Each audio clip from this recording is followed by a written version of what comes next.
Я не сомневался, что это будет уголовное дело. Из-за административки они такую спецоперацию устраивать бы не стали.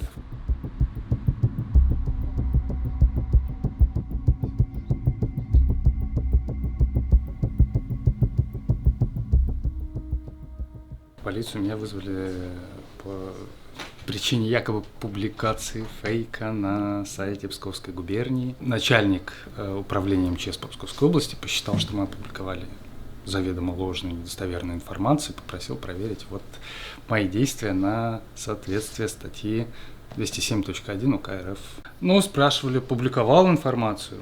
Я говорю, публиковал. Проверял информацию. Говорю, она пришла с официальной электронной почты прокуратуры Порховского района. Почему Порховского? Происшествие в Стругах Красных. Я говорю, вы же у нас все оптимизировали. У нас Порховская больница входит в нее, там Струги Красный филиал.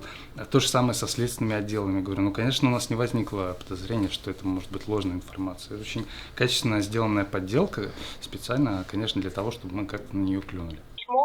Стало распространяться, я так понимаю, с обломанной почты ведомства, которое к этому письму, не имеет никакого отношения. Почему не уточнить хотя бы в одном компетентном ведомстве, а сразу же заниматься публикацией непонятной информации?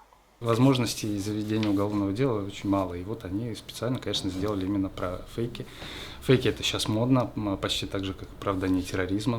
Новые наши. От экстремистских статей, 280 282 перешли теперь к этим. Окей, я вообще не удивлен.